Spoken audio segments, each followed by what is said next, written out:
નમસ્કાર વિદ્યાર્થી મિત્રો, જયંત મકવાણા, શાહ જે કોલસર હાઈસ્કૂલ ધોળકા.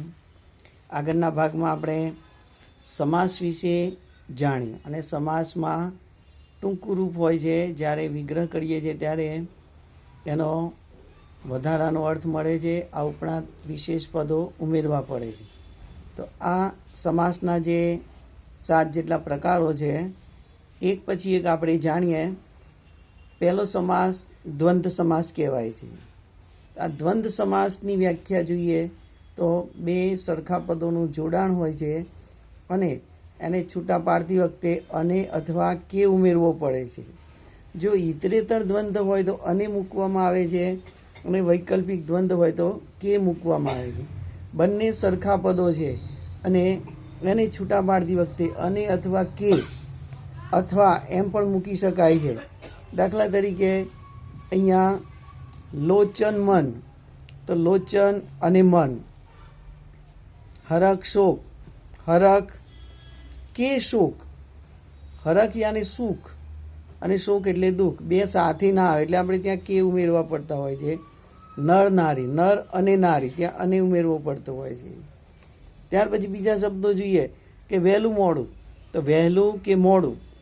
હાર જીત, તો હાર કે જીત એ શબ્દ આપણે ઉમેરી શકતા હોઈએ છીએ. લાભાલાભ, લાભ કે ગેરલાભ. આ ઉપરાંત વસ્ત્રાભૂષણો, વસ્ત્ર અને આભૂષણો.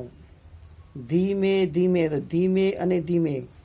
5 6, કોઈ પણ આંકડો હોય, 5 કે 6. દાખલા તરીકે અન્ન જળ, તો અન્ન અને જળ સરખા પદો છે અને ઉમેરવાથી છૂટા પડે છે. આ રીતે મેં આપને વોટ્સએપ આનો કરેલો જ છે અને ફરીવાર પણ આ દ્વંદ્વ સમાસના જે શબ્દો મૂકેલા છે તો પોતાની નોટમાં તમે ઉતારશો. બીજો સમાસ જોઈએ દ્વિગુ સમાસ. તો દ્વિગુ સમાસમાં બે પદો પૈકી પૂર્વપદ સંખ્યાવાચક વિશેષણ હોય છે અને ઉત્તરપદ સંજ્ઞા યાની કે નામ હોય છે. એને દ્વિગુ સમાસ કહેવાય છે. જેમ કે દ્વિભુજ યાને બે ભુજાઓ, ત્રિકાર 3 કાર, ચતુષ્કોણ 4 ખૂણાઓનો કોણ, સપ્તર્ષિ 7 ઋષિઓ. આ રીતે અહીંયા બીજા શબ્દો જોઈએ તો પંચામૃત 5 પ્રકારના અમૃતનો સમૂહ, ત્રિભુવન 3 ભુવનનો સમૂહ, પંચપાત્ર 5 પાત્રોનો સમૂહ, સપ્તપદી 7 પગલાંનો સમૂહ, નવરાત્રિ 9 રાત્રિઓનો સમૂહ. તો તહેવારો હોય, પછી કંઈ વેદ હોય, કંઈ પણ શબ્દો આ દ્વિગુ સમાસમાં 2 કરતાં વધારે સંખ્યા જ્યારે આ જોડાય છે ત્યારે એને દ્વિગુ સમાસ કહેવામાં આવે છે. ત્રીજો સમાસ જોઈએ તત્પુરુષ સમાસ. પૂર્વપદ અને ઉત્તરપદ કોઈ પણ સમાસ 2 શબ્દોનો જોડાયેલો હોય છે તો વિભક્તિ પ્રત્યયથી આ તત્પુરુષ સમાસ જોડાયેલો હોય છે. એમાં તત્પુરુષ સમાસમાં પૂર્વપદ ગૌણ હોય છે અને ઉત્તરપદ ઘણી વખતે મુખ્ય હોય છે. દાખલા તરીકે મરણ શરણ, મરણ ને શરણ. તો આ વિભક્તિ પ્રત્યયમાં ને, નું, ના, થી, માં, વડે વગેરે શબ્દો જોડાતા હોય છે. રત્ન જડિત શબ્દ જુઓ તો રત્ન થી જડિત, રત્ન વડે જડિત એમ પણ થાય. યુદ્ધ સજ્જ, તો યુદ્ધ માટે સજ્જ. ચિંતા મુક્ત, ચિંતામાંથી મુક્ત. તો આ પ્રકારે બીજા શબ્દો જોઈએ. નંદકુમાર, નંદના કુમાર. પૃથ્વી વલ્લભ, તો પૃથ્વીનો વલ્લભ. ભયગ્રસ્ત, તો ભય વડે ગ્રસ્ત.